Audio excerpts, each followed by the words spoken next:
снимаются первые 2-3 самые основные цели, народ начинает разбегаться. Дистанция 850 метров. Давай. Тактика снайперского террора, когда противник просто впадает в панику. Выжидаешь, пока стынет ствол. Уже у тебя хочется дальше работать, потому что ты видишь их, они бегают. И мы не должны бояться, потому что мы кошмар для них, а не они для нас. Хочется им навалять так, чтобы там сменились много поколений, сменилось, и даже они про Украину вспоминали как про страшный Отбить сон. охоту, да. Короче, пока туман и дождь, я думаю, надо дергать. Ну что?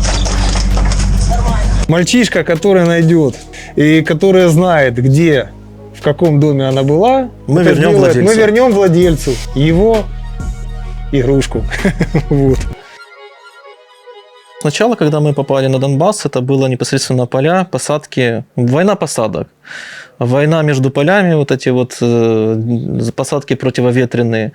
Получается, что мы месяц проработали там, потом нас перекинули же в городскую застройку. Сказать, что легче, где-то легче, сложно сказать. Приоритет где легче, где сложнее. Везде есть свои моменты, свои сложности. Но, как по мне, легче в городе работать. Все-таки город, там крыша, где-то что-то может тебя прикрыть, стена прикрыть.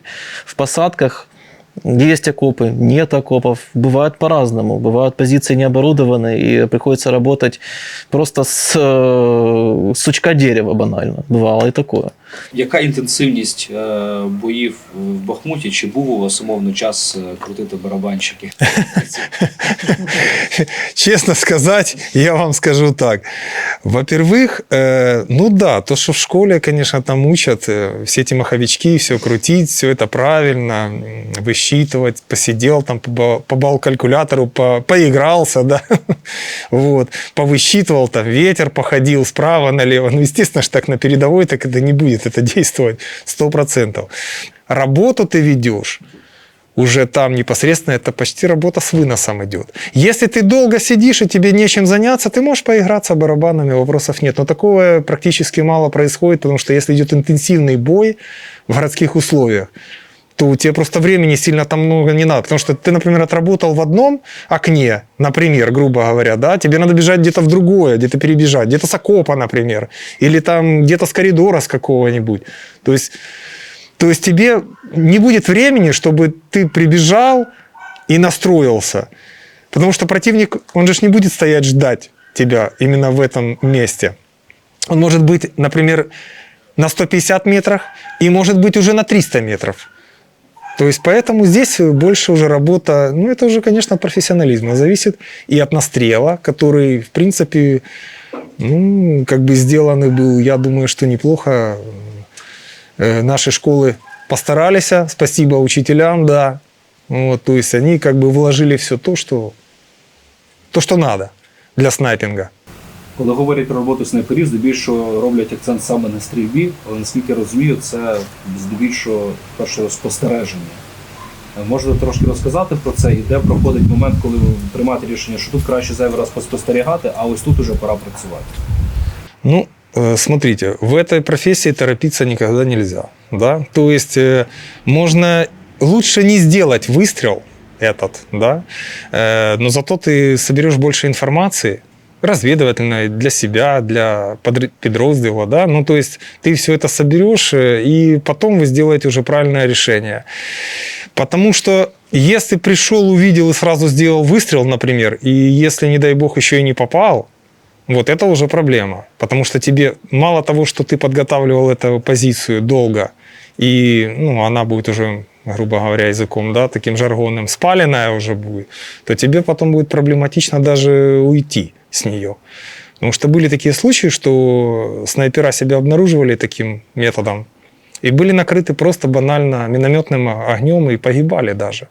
Поэтому здесь все зависит, я бы даже сказал бы, не от выстрела, а от того, какую информацию, как ты все это соберешь и как ты подготовишься к этому, и тогда ты сделаешь этот выстрел. Такой был случай, ну, скажем так, это,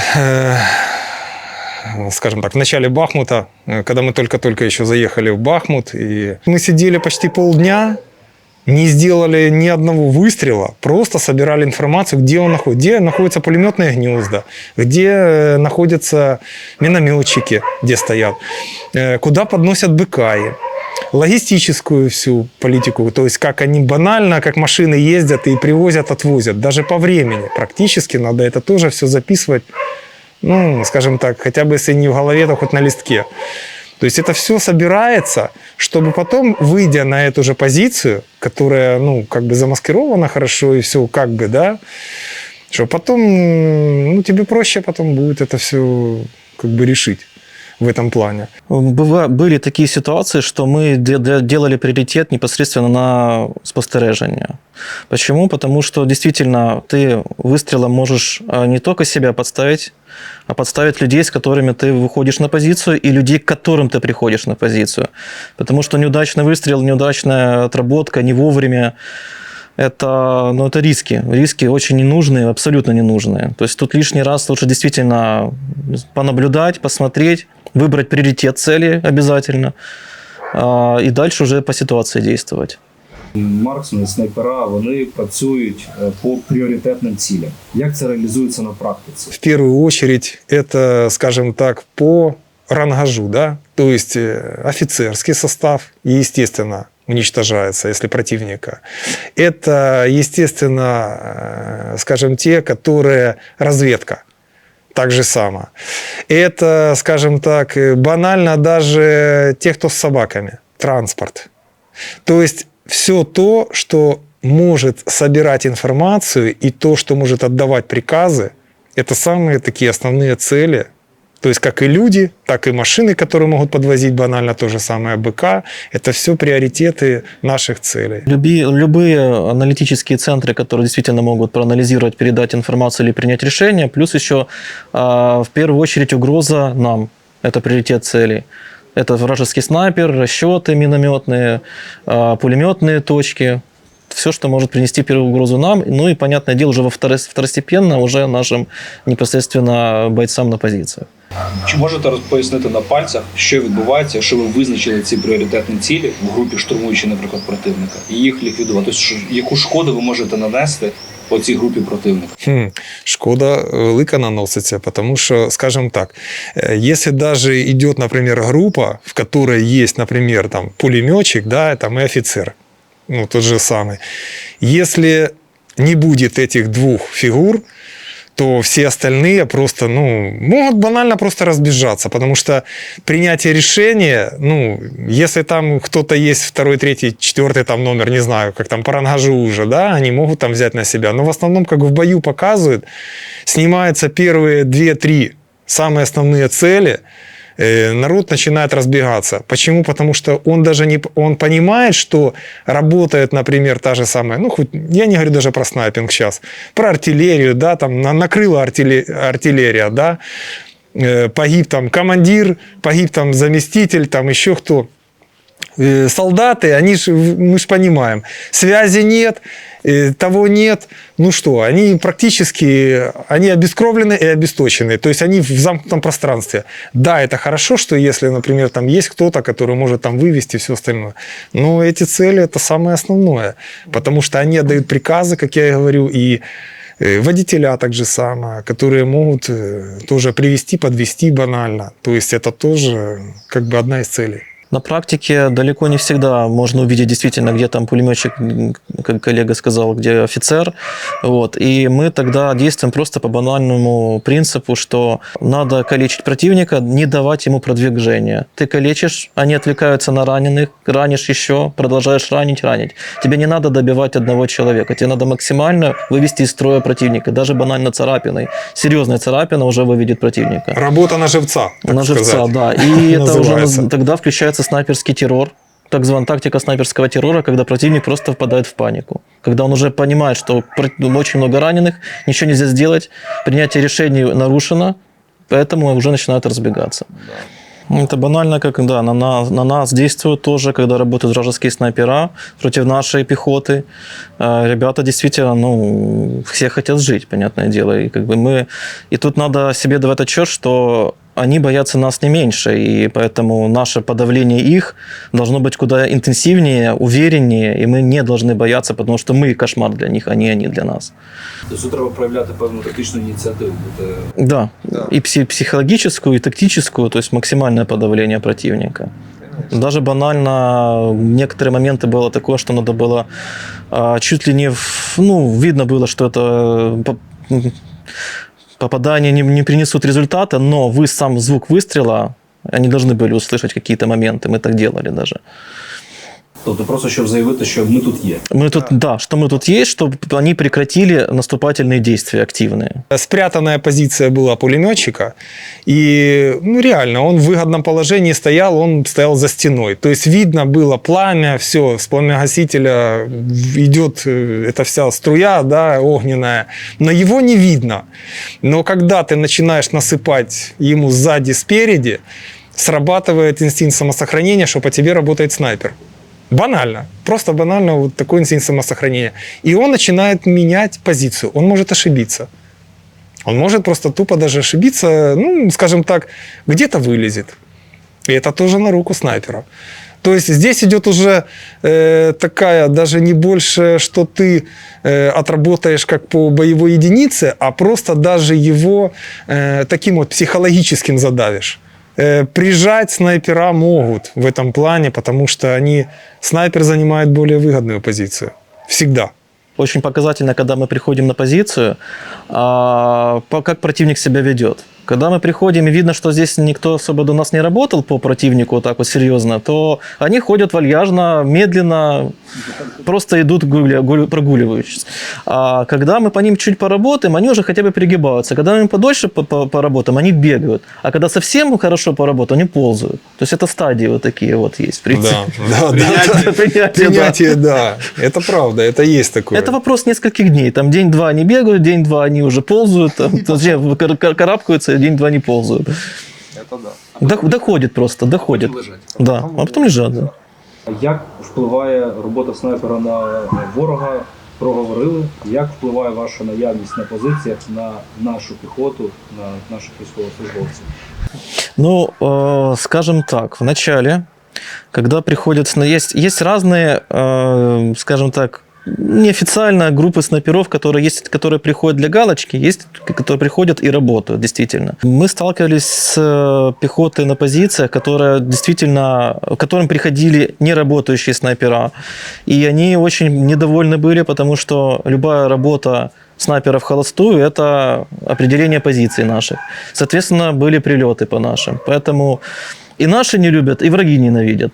С одной стороны. Но, с другой стороны, когда ты приходишь, показываешь работу качественную, когда убираешь противника не количественно, а непосредственно важные по приоритетам цели, то когда ребята потом благодарят, что полдня было тихо, вот это самая большая благодарность.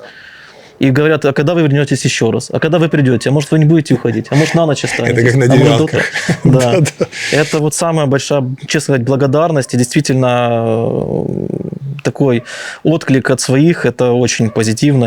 И от своей работы позитив. Да. В этом плане получаешь, что ты помог людям, чтобы они, Ваша робота, як ми вже говорили, спостерігати в першу чергу за діями супротивника. Як ви можете охарактеризувати його дії? Противник хитрый, противник сильный, противник умный. Нельзя недооценивать ни в коем случае противника. Они, в принципе, действуют слаженно, они действуют, насколько тактически правильно, не мне судить, но у них четкая схема, и, честно сказать, эта схема, она практически одинакова. Вот за то, что период, который я видел, очень, очень подобная схема. Они единственное, что там коррективы вносят, это какую-то тяжелую артиллерию, самолеты там добавили, убавили, вот такое. Действия пехоты абсолютно одинаковые, абсолютно. И, в принципе, противника уже выучили, и понимаем, что мы даже можем его где-то подстеречь, какие-то моменты, какие-то этапы. Но противник, я же говорю, нет никакого хаотического движения, все слажено, все четко. И вот я могу еще добавить, что противник также учится. Он же тоже уже не первый день, да, скажем так. То есть если раньше они, например, бегали по 10-15 человек, то сейчас они больше, например, в том же самом Бахмуте, они перемещаются уже маленькими группами. это эффективно. Почему? Потому что одно дело идет подразделение, которое там 10-12 человек, да, его сразу видно. Со всего, с дронов, там, с разведки, аэроразведка, ну, то есть со всего, что можно заметить. Другое дело по 2-3 человека, которые вышли, например, там, занесли быка, да, и ушли. Другие 2-3 человека там пришли, там покопали, да, ну так, банально. Третьи там пришли, уже сели на позицию. То есть и потерь тогда меньше, и рисков меньше для подразделения, для самого получается. Поэтому недооценивать противника нельзя. Есть там и специалисты, и хорошие специалисты есть, и очень много хороших специалистов. Чи є в цій роботі місце якомусь азарту? Ну, еще как.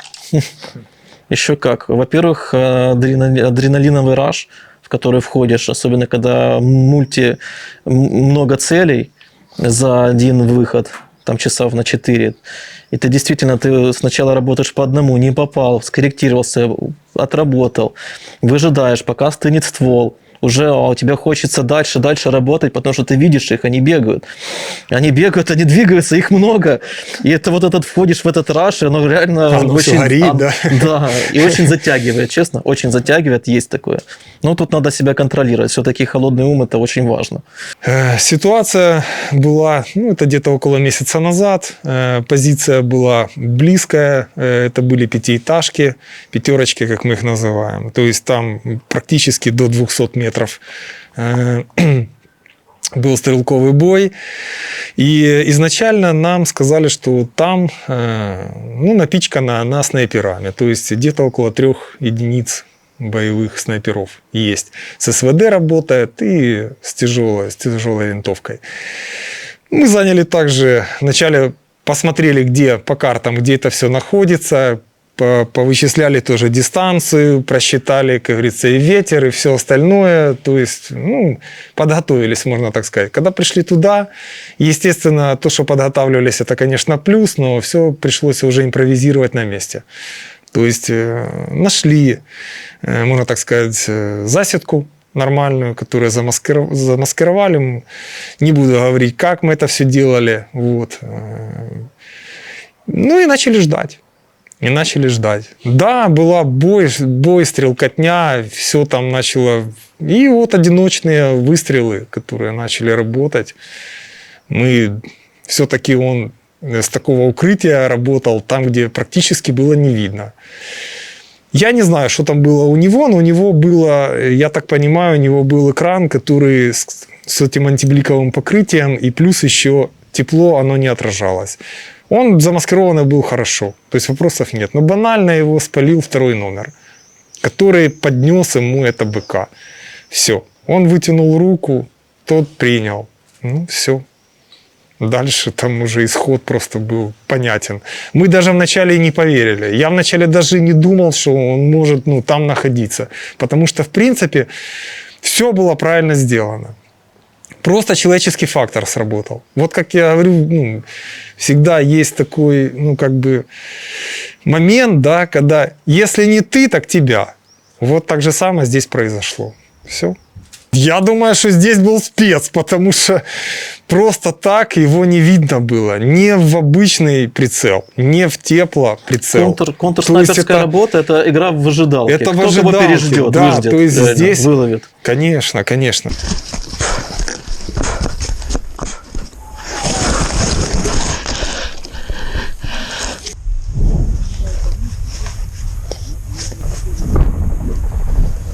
Это, походу, та посадка, что мы тогда работали по ней. Справа, которая вот здесь.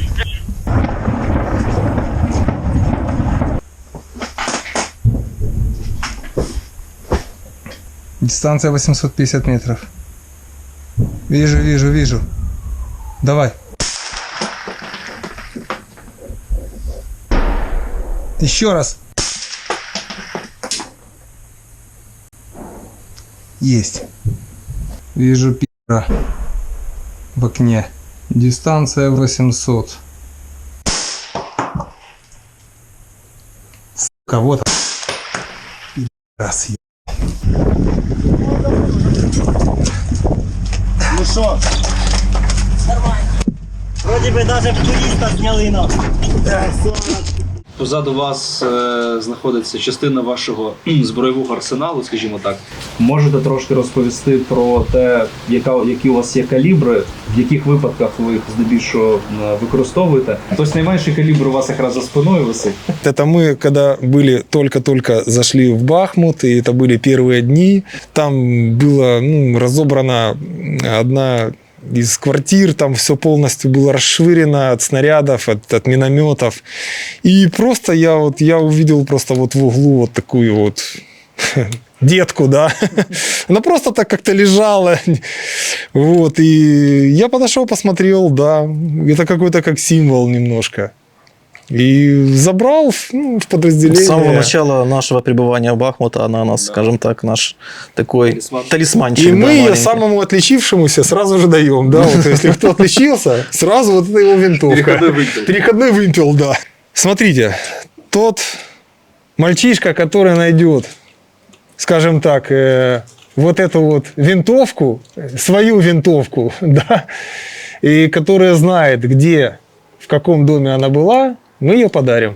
Хотя ему. бы дом нам назвать. Да, хотя бы дом назвать. Потому что мы знаем, где она была. Вот. Если он Мы это вернем делает, владельцу. мы вернем владельцу его игрушку.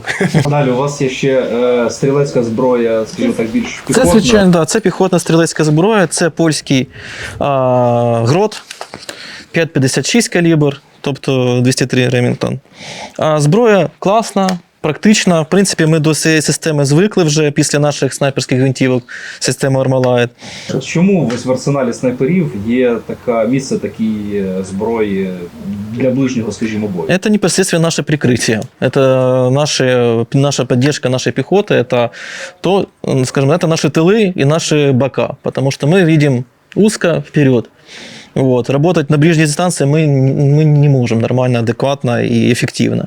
Поэтому это то самое, чем мы, по сути, и страхуем себя в бою. В принципе, у нас у каждого есть такое. Ну, не только у стрелков, у нас и у снайперов тоже есть такое. Но мы не всегда берем, потому что и винтовку, и вот это уже забагато. Право ЮАР-10, скажем так, это нашего украинского виробника, да? Вот. Это аналог американских винтовок. Здесь, я же говорю, стоит штатный Люпольд Марк 4. Вот. На 10 набоев здесь есть магазины, есть и на 20. 3 по 10, 2 на 20, да? С очень хорошего сплава сделана она вся. Он антикоррозийный. Стволы итальянские здесь. Тоже ресурс где-то 7-8 тысяч. Потом заменяют стволы. Стоит ПБС, пламя-гасич. Да? Также она очень, если взять, посмотреть на ее телескопическую часть заднюю, да, то есть щека и тыльник. Тыльник выдвигается. Здесь есть такие маховички, да, вот, которые, если вот откручиваешь, да, все регулируется, Практично. все практично. То есть под стрельца все, ты себе как хочешь, так уже можешь себе подобрать. Так же самое, как и щека. Вот. Все тут все просто, все доступно. просто, все доступно. Единственное, да. что ее сложность, это в том, что она полуавтомат. Это ее плюс и минус. Минус в том, что он, конечно, намного прихотливее, чем болт-экшен, так званый, затворного, скользящего типа. Но зато интенсивность ведения боя, бывали ситуации такие, что приходилось как пулеметом работать иногда. Ну да, у тебя есть 10 патронов как пулемета, да.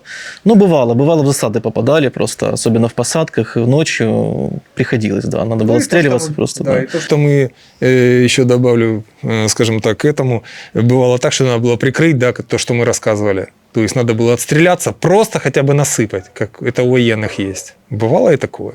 Мы работаем только с глушителями, исключительно с глушителями, чтобы скрыть максимальность свое присутствие на поле боя, в принципе. Вот. Понятно, что у винтовок звуки разные, и, скажем так, тот же выстрел автомата Калашникова и ЮАР-10, они разные абсолютно, даже с глушителем. Но мы, скажем так, мы заранее подбирали звуки, похожие к пулеметам, к РПК, например, он похож. Мы подбирали для того, чтобы замаскировать максимально. Там водичка. Вот. Это американский Барретт, МРАД. В чем его плюс большой? То, что здесь сменные стволы. Тебе надо 308 калибр, переставил ствол, тебе 308, магазин поменял только там. Это под 338, а там покороче будет такой вот. Вот. Поменял ствол и все. То есть очень универсальная мультикалиберная винтовка с очень хорошей качественной оптикой. Это оптика того же производителя, что на UR-10, только больше, выше поколения, лучше поколения. Вот. Это уже винтовка непосредственно болтового действия, bolt action, скользящий затвор. Вот. Работали мы с нее от 600 метров, не ближе, потому что, ближе это уже UR-10, да, нет смысла. И до 2 километров закрывали, в принципе, но без ветреную погоду. В принципе, 1,5 километра. Это вот ее самая любимая ореол обитания. Де проходить межа між марксменом і снайпером? Тому що я так знаю, що в цій спільноті у вас є такі моменти, що це не снайпер, то марксмен, то різне. Есть. Тут не только в дистанции. Все же думают, что в дистанции там, до 800 это марксмен, после снайпер. Не только. Здесь, в принципе, подход к делу. Снайпер всегда заранее подготовит себе материал, куда он выходит. Нельзя выйти и просто вот куда-то там пострелять в поле. Ты должен знать, посмотреть погоду в первую очередь, направление ветра, посмотреть, когда у тебя встает солнце, когда садится, с какой стороны, посмотреть, отбить дистанции, позаписывать себе дистанции, позаписывать поправки на эти дистанции голые без ветра, потом с ветром, сделать ранжировку по ветру. То есть это серьезная работа, скажем так. Причем работа не только, как ты хорошо стреляешь, но и как ты непосредственно высчитаешь все. То есть тут надо немножко и математиком быть где-то, и логиком, и нельзя никогда преуменьшать важность как марксмена, так и снайпера. Все важны для своих задач. Обязательно. Марксмены тоже профессионалы своего дела. И то, что делают марксмены, снайпера могут не уметь делать. Это нормально, на самом деле. Штурмовые действия и стрельба с незручных положений, так званых, то для них это вообще в приоритете. Они это делают куда лучше, чем снайпера. Снайпера себе гнездо вьют, а марксмены уже они приходят на готово и смотрят, как бы, уже действуют по ситуации бегом. Підлаштовуються під те, що вже є. Да. Да, не надо со счетов, как говорится, сбрасывать то, что он, конечно, на близких дистанциях работает. Да, это как бы более как штурмовые войска. То есть он пришел, поддержал огневой поддержкой и ушел. Снайпер – это уже более сидеть где-то в гнезде, скажем так, да, то есть выжидать долго, где-то поддержать издалека, то есть это просчет, это более точные винтовки, которые, вот как мы говорим, МРАД 338, да, там вот дальше вот будет 50-го калибра, да, М82, или как она американская М107. Конкретно то оружие считается не снайперским. Это не снайперское оружие. Это так званое антиматериальное оружие, которое непосредственно рассчитано на уничтожение легкобронированной техники. Потому что стрелять по пехоте противника – это... мы не говорим гуманность в этой войне, конечно, но это нелогично. И, в принципе, цена выстрела не дешевая. И иррационально. И рациональности никакой нет, потому что ты также абсолютно можешь эффективно работать из Барретт и МРАД по той же дистанции, в принципе. Вот. Поэтому это оружие антиматериальное. Очень тяжелое, калибр 50, 12,7 на 99. Отдача, сразу скажу, немалая. То есть, как бы... Як відчувається ця зброя в роботі? Я вам скажу, кстати, метров на 30 вместе с этой винтовкой отходишь. То есть, да, у нее стоит ПБС, там, штатный, да, но все равно пламя там... Кинетика, кинетика сумасшедшая, да.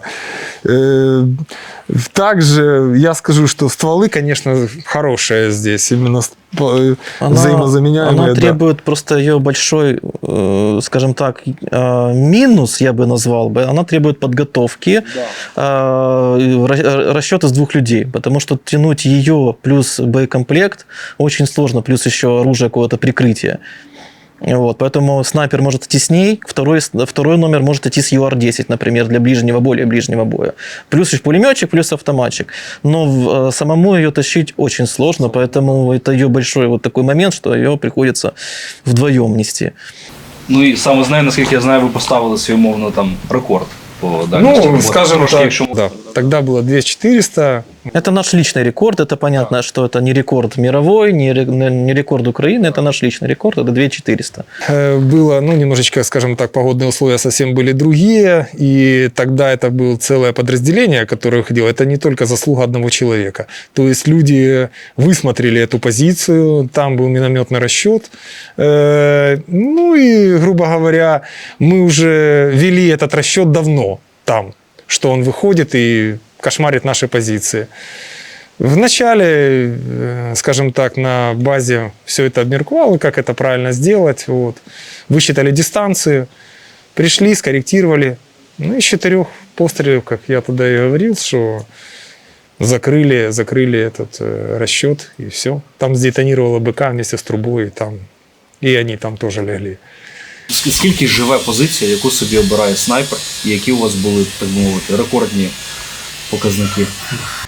Ну, понимаете, зависит все, живет позиция. Скажем так, позиция живет настолько, насколько ты ее замаскировал, и настолько, насколько ты с нее отработал. И насколько ты не спалил. И насколько ты ее не спалил, да, банально. Вот, поэтому я почему говорю, что можно зайти, выстрелять 300 патронов, и, естественно, будут все в округе знать, что здесь работает снайпер. Либо ты зашел, отработал 1-2 выстрела, да, ну, банально, да, можно сказать, по-книжному. И ты еще сюда можешь потом вернуться, но только не в это время, да, например, не в одно и то же время. То есть есть свои нюансы подхода и отхода, так же само. То есть нельзя заходить, например, в одно и то же время, отход так же само. Ну, то есть это есть нюансы, которые уже у снайперов, так бы, свои секреты, да. Вот. И да, были у нас позиции. Самая длительная у нас позиция это была в районе села. Вот это когда мы зашли в Бахмут, мы держались на этих позициях 3 недели. 3 недели мы очень успешно отстреливали просто вот десятками реально противника. А самое быстрое, это, конечно, когда ты не успеваешь даже добраться до окопа этого. Это да. Даже не успеваешь выстрел сделать, когда тебя там или дрон считал, или наблюдатель, или еще как-то. Ну, вишукуючи позиції, вам доводиться в буквальному сенсі проходити через життя, так би мовити, людей, які звідти виїхали, квартири закинуті, все це Да. проживаєте. Очень смотришь в эти квартиры, да. Ну, без сожаления, просто понимаешь, что в этих квартирах когда-то люди жили, оставили все. Проходили жизни людей непосредственно, видишь историю, как там фотографии на стенах, смотришь там вещи, смотришь, как оно, ну, как люди действительно, вот из целой истории семей, больших семей, есть маленькие, есть какие-то попроще, есть победнее, есть побогаче, разные абсолютно попадаются.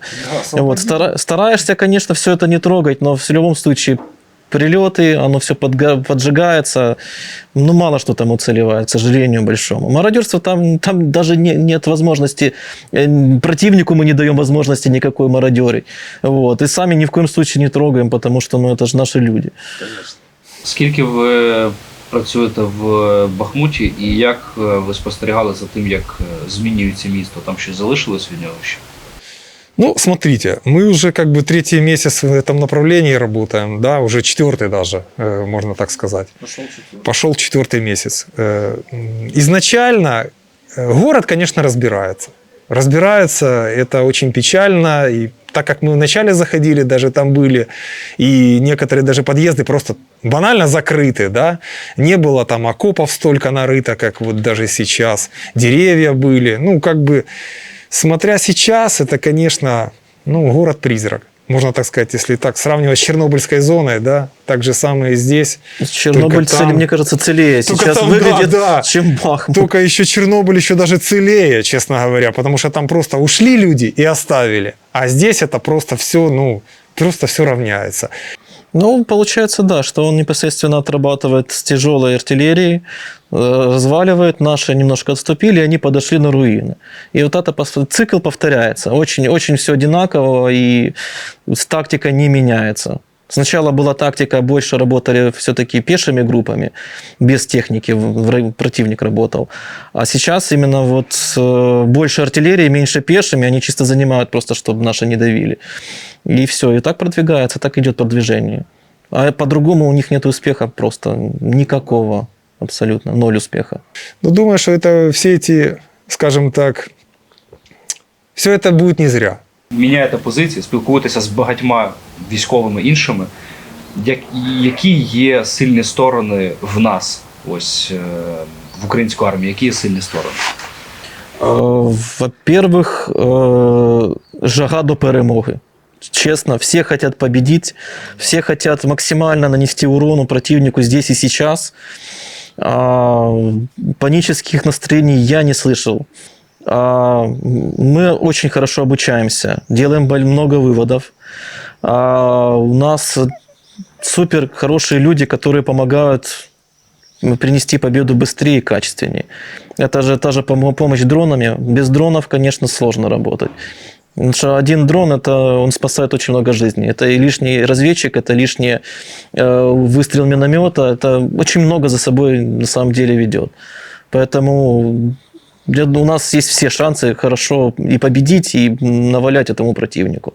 Плюс к тому, что все-таки сейчас я считаю, что комбаты многих подразделений начали как бы, максимально делиться информацией. Они и так делились, но здесь просто они более доходчивее уже начинают ее преподносить.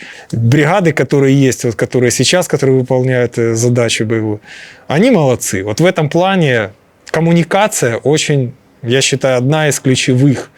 Потому что чем ты больше владеешь информацией, тем ты будешь более полезный в этом смысле слова. Вот и все. Поэтому это, конечно, да, плюсы большие. И мотивация народа. Ви ще сказали таке слово, воно мені запам'яталось, і зараз в цьому контексті ви сказали, не просто про те, ви сказали слово ще наваляти. Тобто для вас є такий момент, що це має бути ще момент військової перемоги, впевнений? Честно сказать, как раз вот именно хочется им навалять так, чтобы они уже сюда не то, что не думали чуть позже прийти, а чтобы там сменились много поколений, сменилось, и даже они про Украину вспоминали как про страшный сон. Отбить охоту, да. Чтобы даже не думали, что они сюда пойдут. Вот это да, это правда. Потому что так как все это преподносится им, и так как они кивают все, что это вот режим их вот такой, он правильно, собиратели русских земель, да, пускай собирают у себя. Не надо, мы никому не лезли. Украина ни с кем не воевала, ни с кем. В этом плане, в последние вот эти 20-30 лет, да, она ни с кем не воевала, они пришли. Они пришли и пускай уходят. Вот это самое правильное. Мы никому не лезем. Если бы мы хотели, мы бы уже достали, да и дальше бы достали за границу. За ихнюю границу. Но мы же этого не делаем. Хотя руки чешутся у многих это сделать. За те же самые, то, что С-300 прилетает, по городам детей убивает, разрушенные вот эти все дома жилые. А как тут будет дули на ногах не крутиться, как кто-то говорил, да? За вот это все. Это людская жизнь, чья-то отобранная, чье-то поколение прерванное. Как? И зачем это? Они говорят по гражданским, они же по гражданским же бьют. Поэтому это прощения нет. И я думаю, это будет очень надолго. Я думаю, это поколение 3-4 это точно будет. Пока они по-другому не будут смотреть на эту, Нам очень важно сделать правильные выводы и написать правильную историю. Такую, чтобы наше поколение помнило, как это было. И без приукрашений и без преуменьшений. Очень важно, чтобы непосредственно все как происходило, изложить, и поколения изучали эту историнку Украины как образец, как надо действовать в сложных ситуациях. Непосредственно.